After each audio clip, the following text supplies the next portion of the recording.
Overseas Pakistani जो भी पाकिस्तानी छुट्टी आ चुका है या आने का प्लान बना रहा है तो उसको छुट्टी आने से पहले पहले ये सर्टिफिकेट लाजमी बना लेना है, वरना आपके लिए वापसी के दरवाजे बंद हो जाएंगे। एयरपोर्ट पर आपको जलील किया जाएगा, आपके ऊपर मतलब कि कोई ना कोई काम निकाल दिया जाएगा, आपको वापस जाने में बहुत मुश्किल होगी।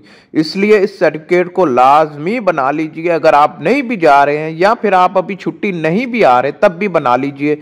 मैं आगे जाकर इसके फायदे भी बता देता हूं ताकि आपको फायदे नुकसानात पता चल जाएं, शायद आप इसी सूरत में बना सकें या फिर कोई भी रीजन आपको मिल जाए बनाने के लिए। बिस्मिल्लाहिर्रहमानिर्रहीम, अस्सलाम वालेकुम। वीडियो शुरू करने से पहले वीडियो को लाइक कीजिए, चैनल को सब्सक्राइब कीजिए। कोई भी सवाल है पूछना इंस्टाग्राम पर आ जाएं, आपके हर सवाल का जवाब इंस्टाग्राम पर दिया जाता है। नेक्स्ट वीडियो किस टॉपिक पर बनाएं वो भी बताएंगे और इंस्टाग्राम पर बताइए, और क्या चाहते हैं क्या पूछना वो भी बताइए, ठीक है। देखिए एयरपोर्ट पर आजकल बहुत ज़्यादा लोगों को ऑफलोड किया जा रहा है। ऑफलोड उन लोगों को भी किया जा रहा है जिनके पास वीज़ा यानी फर्स्ट टाइम पाकिस्तान से बाहर जा रहे हैं, पहला वीज़ा है, और कुछ ऐसे भी लोग हैं जो छुट्टी पर आए थे, उन लोगों को भी किया जा रहा है। छोटी छोटी रीज़न की वजह से बंदों को, बहुत ज़्यादा लोगों को ऑफलोड किया जा रहा है।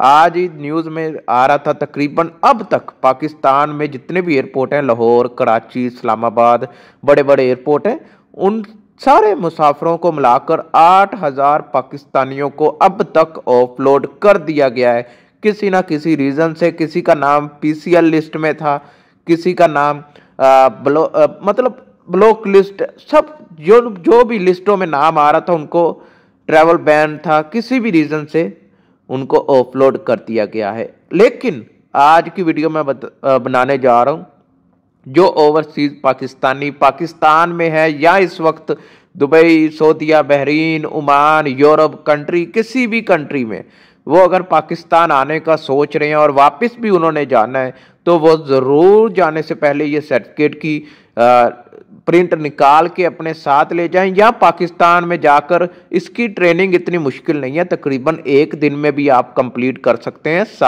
सॉफ्ट स्किल्स सर्टिफिकेट की ट्रेनिंग से इसमें होता क्या, इसके अगर आप नहीं भी जाना चाहते तब भी आप बनवा लेंगे तो आपको ज़रा थोड़ी सी नॉलेज में इजाफा हो जाएगा। क्या इजाफा हो जाएगा? आपको बोलने बात करने का तरीका आ जाएगा, आपको बाहर जो ग्रुप में काम करने का तरीका पता चल जाएगा, आपको बाहर रहने का तरीका पता चल जाएगा, यानी आपको A to Z इसमें सिखाया जाएगा, इस कोर्स में बताया जाएगा। अगर आप ये ट्रेनिंग पूरी करके ये सर्टिफिकेट ले लेते हैं तो आपके जो कागजात है उसमें इजाफा होगा, ना कि उसमें कमी होगी, ठीक है।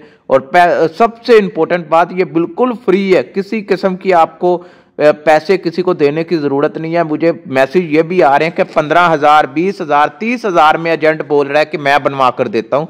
आपने उसकी बातों में नहीं आना, वो आपको बनवा भी देगा तो फेक होगा। नहीं तो आपसे एयरपोर्ट पर अगर कोई सवाल पूछा जाए सॉफ्ट स्किल सर्टिफिकेट के, वैसे पूछते नहीं है, लेकिन अगर वो पूछ लें, आपकी किस्मत खराब हो, वो पूछ लें, आपको आगे से कुछ पता ही ना हो कि उस ट्रेनिंग में आपने क्या पढ़ा था, उस ट्रेनिंग में आपको क्या पढ़ाया गया था। तो इसलिए 4 घंटे की ट्रेनिंग है अगर आप 1 दिन में करते हैं। अगर आप 1 दिन में नहीं करते तो आप वक्फे से भी करेंगे तो 4-5 दिन में आप कर लेंगे, ठीक है, सुकून से। और ट्रेनिंग बहुत आसान है, बहुत ही आसान है, जो 5वीं 6वीं क्लास का लड़का वो भी पास कर लेगा, इतनी आसान ट्रेनिंग है। तो मैं यही कहूँगा जितने भी पाकिस्तानी छुट्टी आ रहे हैं या नहीं आ रहे, या उनका कभी बाहर जाने का प्लान है या पाकिस्तान कभी भी आने का प्लान है, तो आने से पहले ये सर्टिफिकेट लाजमी बनवा लीजिएगा। और छुट्टी काट कर वापस जाते वक्त ये चेक भी हो सकता है एयरपोर्ट पर। ये सिर्फ उन्हीं लोगों के लिए नहीं है जो पहली बार जा रहे हैं, ये सब लोगों के लिए, जितने भी पाकिस्तानी हैं सब के लिए। फिर भी कोई सवाल है इंस्टाग्राम पर आ जाएं, आपके हर सवाल का जवाब दिया जाता है। मिलते हैं नेक्स्ट वीडियो में, तब तक के लिए अल्लाह हाफिज।